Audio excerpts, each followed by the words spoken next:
Hello friends, मैं Vaishali Agarwal फैश to consultancy में आप सभी का बहुत बहुत स्वागत करती हूँ। आज का हमारा टॉपिक है प्लांट साइटिंग एंड लेआउट। अभी क्या होता है, प्लांट साइटिंग क्या होता है, लेआउट क्या होता है। प्लांट साइटिंग मतलब ये होता है कि हम प्लांट को कहाँ लगाए, उसके लिए साइट का सिलेक्शन करना। तो देखिए, इसमें दो चीज़ें आती हैं। अगर आपका प्लांट ऐसी जगह पर लगा है जो कि बहुत पॉपुलेटेड एरिया है, आसपास बहुत आबादी है, या फिर आपका प्लांट ऐसी जगह पर लगा है जो कि बहुत रिमोट एरिया है, बहुत ही दूर है, तो क्या क्या होता है।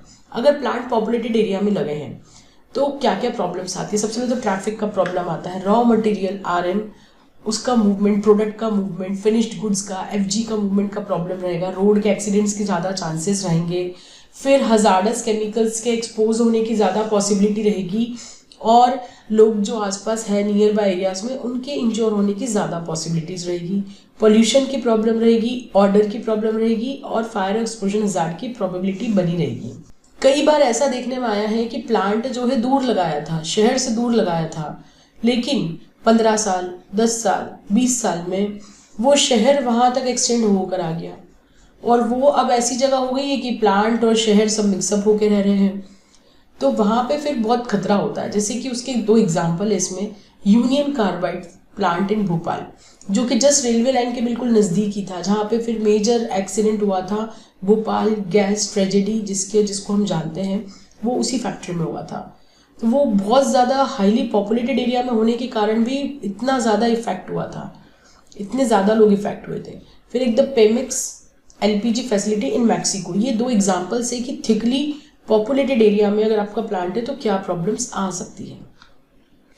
फिर अगर अपना प्लांट जो है रिमोट एरिया में लगा है, तो रिमोट एरिया में अब क्या प्रॉब्लम आती है। देखिए, हर चीज़ के अपने फायदे भी है, नुकसान भी है। रिमोट एरिया में देखेंगे तो ट्रांसपोर्टेशन कॉस्ट बढ़ जाएगा, रॉ मटेरियल का भी, फिनिश प्रोडक्ट्स का भी। फिर डिफिकल्ट टू गेट क्वालिफाइड और एक्सपीरियंस एम्प्लॉय, क्वालिफाइड और एक्सपीरियंस एम्प्लॉय भी फिर इतनी दूर जाने में कतराते हैं, रिमोट एरियाज में नहीं रहते हैं। Difficult to get technical professional services, हर सर्विसेज के लिए आपको बहुत दूर दूर जाना पड़ेगा। जैसे मैं आपको इसका एग्जांपल देती हूँ, जैसे मेरे कई साथी लोग हैं, दोस्त लोग हैं, हम लोग साथ के पढ़े हुए हैं। तो अब होता ये है कि अब फैमिलीज हैं सबकी, अब बच्चे हैं, तो अब वो लोग जो है बहुत रिमोट लोकेशन पे काम करना पसंद नहीं करते हैं, क्योंकि फिर उन्हें मेडिकल फैसिलिटीज़ इजीली अवेलेबल नहीं होती। सपोज़ अगर कोई काम कर रहा है, उसकी फैमिली में सपोज़ उसके फादर बीमार है, मदर बीमार है, उन्हें बार बार मेडिकल एड के लिए लेके जाना पड़ता है जांच के लिए, या फिर वाइफ प्रेग्नेंट है तो डिलीवरी के टाइम की जो वो है, मतलब उस टाइम पे आपको कितना सारा ट्रांसपोर्ट और डॉक्टर के राउंड्स लगाने पड़ते, तो फिर वो लोग रिमोट एरिया में रहना नहीं पसंद करते। फिर बच्चे हो गए तो बच्चे की एजुकेशन अच्छे स्कूल में करवाना है, फिर बार बार जॉब चेंज नहीं कर सकते क्योंकि स्कूल बार बार चेंज करना पड़ता है, मिड सेशंस नहीं जा सकते हैं। ये कुछ प्रैक्टिकल प्रॉब्लम्स होती हैं जो कि मैंने रियली सुनी है उन लोगों से, और कई तो मैंने खुद भी महसूस की हैं। तो रिमोट एरियाज में फिर क्वालिफाइड एक्सपीरियंस लोग, एक्सपीरियंस तो देखिए सालों के अनुभव में ही आएगा, और फिर वो लोग फिर वैसा मूवमेंट करना पसंद नहीं करते रिमोट एरियाज में। फिर आपकी मशीन में, इक्विपमेंट में कुछ फॉल्ट हो गया, आपको कोई ट्रेनिंग कंडक्ट करवानी है, कोई ऑडिट करवाना है, या कुछ भी और तरह की फैसिलिटी चाहिए, तो उस रिमोट एरिया तक आपको बार बार ट्रांसपोर्ट करनी पड़ेंगी चीज़ें, राइट। सपोज रेलवे स्टेशन से काफ़ी दूर है, बस स्टेशन से काफ़ी दूर है, तो आपको बकायदा बार बार लोगों को लाना ले जाना, सामान को लाना ले जाना, वो सब बहुत एक टीडियस और कॉस्टली अफेयर हो जाता है। ये मैंने जो बात करा गुड हॉस्पिटल्स, मेडिकल फैसिलिटीज़ में ऑलरेडी इसके बारे में बात कर चुकी हूँ।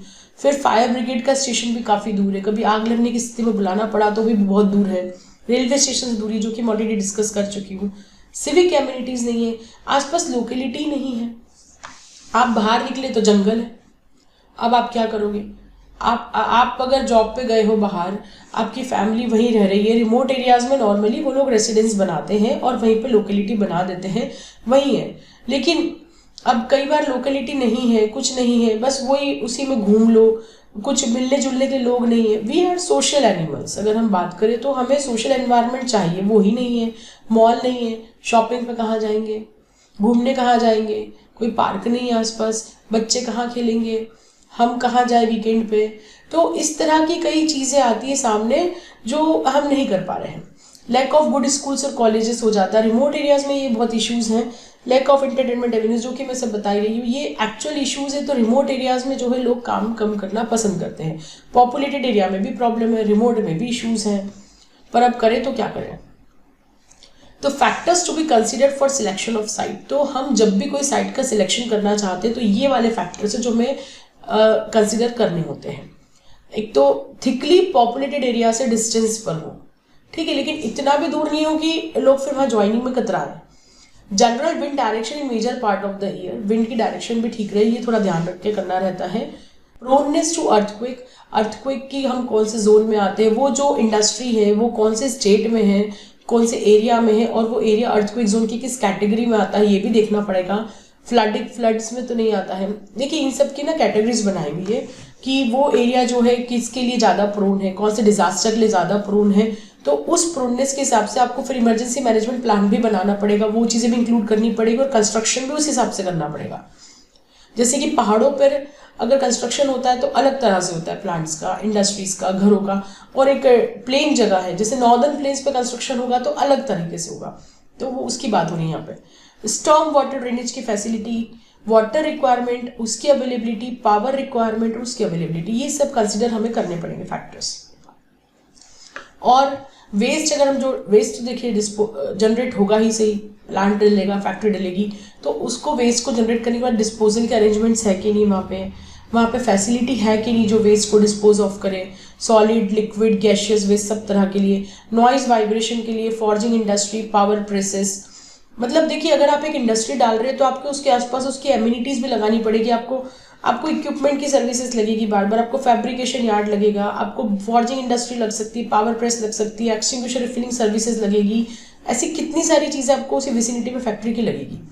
Any hazardous industrial activity in the vicinity, nearness to sea, ठीक है, समुद्र के नज़दीकी हो, जैसे कि क्या है LNT है, लार्सन एंड टूब्रो। अब वो लार्ज प्रोसेस इक्विपमेंट सी से ट्रांसपोर्ट करती है, जैसे कि हजीरा है, गुजरात है, तो उन्होंने जो है समुद्र के पास में जो है फैक्ट्री डाली है क्योंकि उनको सी से ट्रांसपोर्ट ज़्यादा करना है। तो इस तरह का फैक्टर कंसिडर करें हैं।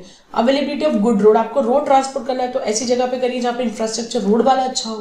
तो factors to be considered for selection of sites में हम और आगे देखते हैं कि किस किस के क्लोज होना चाहिए फैक्ट्री, मतलब कौन सी चीज़ें, एम्यूनिटीज़ या सर्विसेज हमें चाहिए कि उसके पास में हो ये चीज़ें। क्लोजनेस टू रिवर, सी और अदर सोर्सेस ऑफ वाटर। देखिए प्लांट है तो उसको बिजली लगेगी, पानी लगेगा, उसको रॉ मटेरियल लगेगा, उसको रोड का इंफ्रास्ट्रक्चर चाहिए या रेलवे का इंफ्रास्ट्रक्चर चाहिए। कुल मिला के किसी ना किसी तरह की उसको फैसिलिटी ऐसी चाहिए कि वो उसका रॉ मटेरियल मंगवा सके इजीली और फिनिश्ड गुड को भेज सके। तो या तो वो बाय रोड हो या बाय रेल हो या फिर बाय सी हो या बाय एयर हो, जो भी हो, तो ये सबके क्लोजनेस चाहिए। पानी तो हर इंडस्ट्री की रिक्वायरमेंट है, तो किसी ना किसी सोर्स ऑफ वाटर के नज़दीक लगा लो, या वाटर की अवेलेबिलिटी इजीली अवेलेबल हो गवर्नमेंट की तरफ से या कुछ और बोरिंग से या whatever it is, near river, sea, lake, pond, any source of water के नज़दीक होना चाहिए। मेजर रोड्स, हाईवेज के नज़दीक होना चाहिए अगर आपका रोड ट्रांसपोर्ट ज़्यादा है तो। रेलवे स्टेशन के नज़दीक, रॉ मटेरियल सप्लाई पॉइंट्स नज़दीक होने चाहिए। कंज्यूमर्स, कस्टमर्स जहाँ को आप सप्लाई करना चाहते हैं उनके नज़दीक होना चाहिए। और हॉस्पिटल, मेडिकल फैसिलिटीज़ भी होनी चाहिए। Fire station, police station, school, college, professional institutions, historical monuments, shopping complex, cinema hall, theatres, other recreation facilities, hotels etcetera, इन सब के क्लोज होना चाहिए।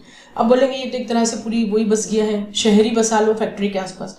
ऐसा नहीं है, फैक्ट्री के जस्ट क्लोज में ये सब चीज़ें नहीं होनी चाहिए, पर फैक्ट्री से बहुत दूर भी ये सब चीज़ें। तो ऐसा कुछ हमको सेट करके सेटिंग बिठानी रहती है प्लांट के लिए। तो देखिए अगर हम बात करें तो आजकल जो भी है इंडस्ट्रीज, बड़ी बड़ी इंडस्ट्रीज है जो कि रिमोट एरियाज में है, वो पूरी की पूरी एक टाउनशिप बनाती है अंदर। तो उस टाउनशिप में ये सब चीज़ें आपको मिल जाएगी। तो जो लोग रिमोट एरियाज में, जो कि मैंने बोला था कि रिमोट एरियाज में प्रॉब्लम है, तो रिमोट एरियाज वाले फिर उसका निराकरण ऐसे निकालते हैं कि वो लोग वहाँ पे टाउनशिप बना के रखते हैं। अब वो जो टाउनशिप है, उस टाउनशिप में उनकी फैमिलीज भी रह लेती है, उनके बच्चे भाई बढ़िया से स्कूल वगैरह से टाइप करके रखते हैं, वो इसके स्कूल वहाँ बना होता है, कॉलेज वहाँ बना होता है, वहाँ पर रह लेते हैं। मेडिकल फैसिलिटी अच्छी होती है, अच्छा वाला हॉस्पिटल वहाँ पर टाइप करके रखा जाता है, बनाया जाता है, तो वो हो जाता है। तो ये सब चीज़ों के कारण रहते भी हैं लोग। मतलब रिमोट एरियाज में फिर टाउनशिप बना के रखनी पड़ेगी, क्योंकि देखिए कब तक कोई इंसान फिर ऐसा है कि सिर्फ जॉब के लिए वहाँ जाएगा या फिर उनको वीकेंड्स हॉलीडे दिया जाता है। तो ये सब फैक्टर्स कंसिडर हमें करने रहते हैं। फिर इसमें आगे देखते हैं सिविक एमिनिटीज होना चाहिए, वही जैसे कि हम मेल जोल कर पाए लोगों से, कम्युनिकेशन फैसिलिटीज होनी चाहिए, ट्रांसपोर्ट, पब्लिक ट्रांसपोर्ट होना चाहिए, वरना आपके जो वर्कर्स हैं, एसोसिएट से, मैनेजर से, सुपरवाइजर से, वो सब कैसे ट्रांसपोर्ट, कैसे मतलब आना जाना करेंगे। Schools, colleges, medical facilities, banks, hotel, restaurant, entertainment, recreation avenues, ये सब चीज़ें होनी चाहिए।